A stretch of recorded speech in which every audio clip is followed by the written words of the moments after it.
नमस्कार दोस्तों, आप सभी का शिक्षणशाला में स्वागत है। और आज हम मनोविज्ञान के कुछ ऑब्जेक्टिव क्वेश्चन पूछेंगे जो विभिन्न परीक्षाओं में पूछे गए हैं।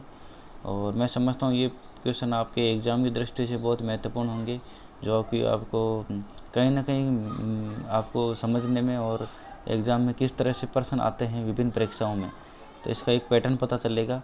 तो चलिए दोस्तों, वीडियो को शुरू करते हैं और वीडियो को लाइक ज़रूर कर देना दोस्तों, अगर वीडियो पसंद आया तो सबसे पहला प्रश्न है, पाठ योजना पद जिस शिक्षाविद ने दिए थे वह है। कौन ने पाठ योजना वाले पद दिए थे, पंचपदीय वाला?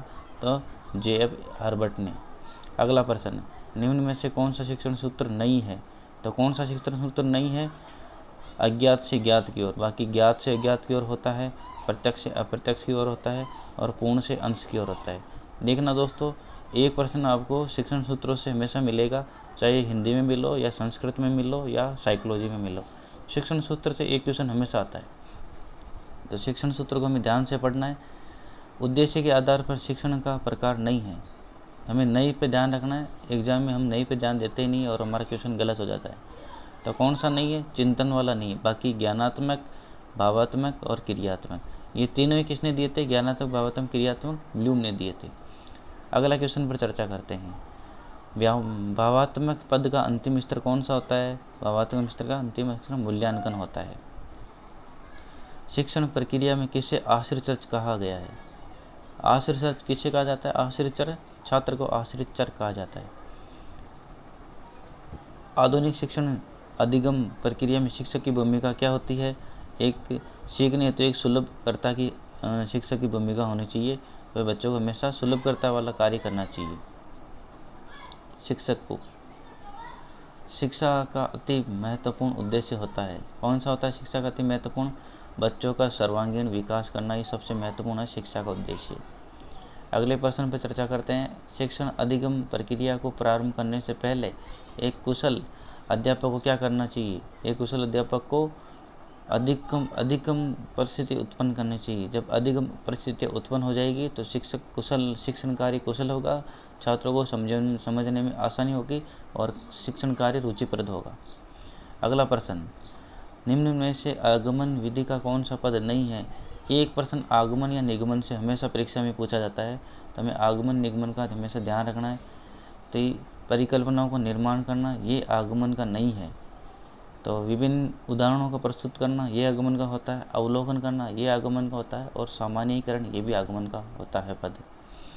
अगला प्रश्न, हर्बर्ट उपागम पर आधारित गणितीय पाठ्य योजना का दूसरा पद कौन सा है? गणितीय पाठ्य योजना का दूसरा प्रस्तुतिकरण। ये कुछ हर्बर्ट स्पेंसर है, उसके पाठ्य योजना वाला होता है ये पाठ्य योजना का दूसरा पद। तो प्रस्तुतिकरण सही आंसर है इसका।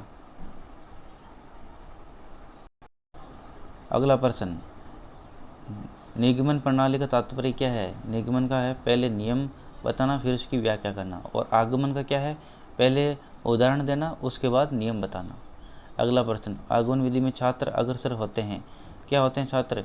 विशिष्ट से सामान्य की ओर होते हैं छात्र। अगला प्रश्न, हर्बर्ट की पंचपदीय प्रणाली में परिगणित पद नहीं है। ये देखना दोस्तों, फिर आ गया कौन सा नहीं है? मूल्यांकन नहीं है।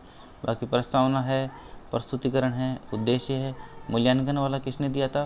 मूल्यांकन वाला ब्लूम ने दिया था।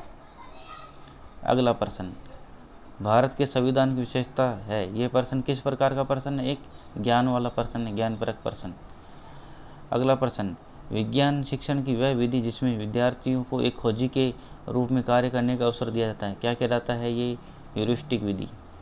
ये विधि भी बहुत इंपॉर्टेंट है दोस्तों। समस्या समाधान विधि, परियोजना विधि तो बहुत महत्वपूर्ण है। इससे तो हमेशा क्वेश्चन एक न एक बनता ही है। तो परियोजना विधि को तो हमें अच्छे से पढ़कर जाना है। अगले प्रश्न, शिक्षा में कार्यरत संस्थाओं में सबसे अधिक उपयोगी है। क्या है? विशेष वस्तु, विशेषज्ञता। ये इसका सही आंसर है। अगला प्रश्न, अर्जित ज्ञान को स्थायी बनाने हेतु जिस शिक्षण सिद्धांत का उपयोग किया जाता है वह है। कौन सा है? अर्जित ज्ञान को स्थायी बनाने के लिए तो आवृत्तियों का सिद्धांत। हमें बार बार प्रयास करना चाहिए। जितना हम ज़्यादा प्रयास करेंगे हमें उतनी ज़्यादा स्थायित्व आएगा। कार्यसूचक क्रिया परिभाषित करना है, किस उद्देश्य पर आधारित है या संबंधित है?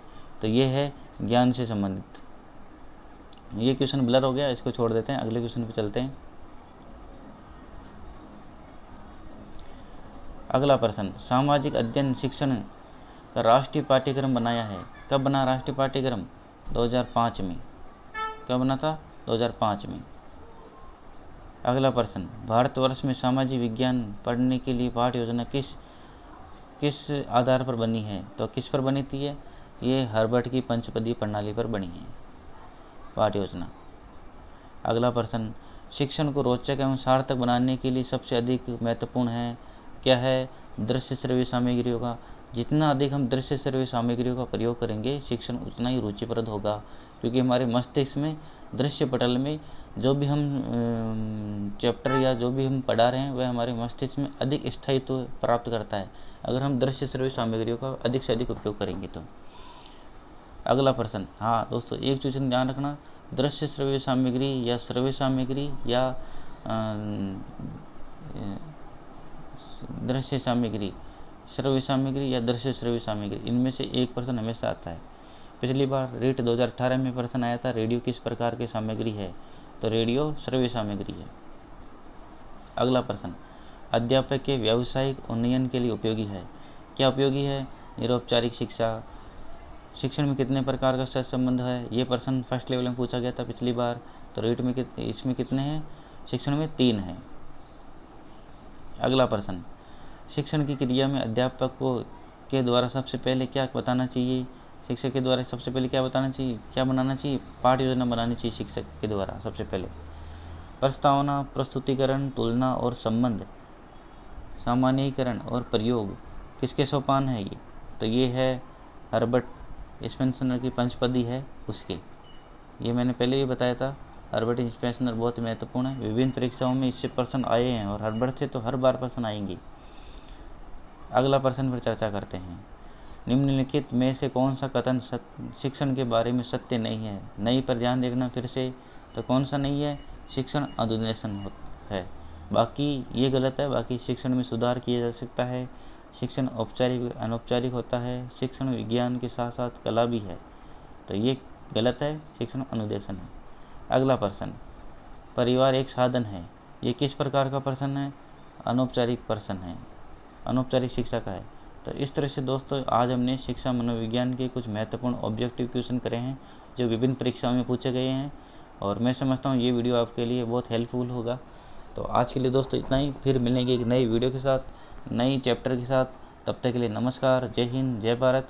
और मेरे वीडियो को लाइक कीजिए, शेयर कीजिए और शिक्षण चैनल शिक्षणशाला को सब्सक्राइब कीजिए। नमस्कार दोस्तों, जय हिंद।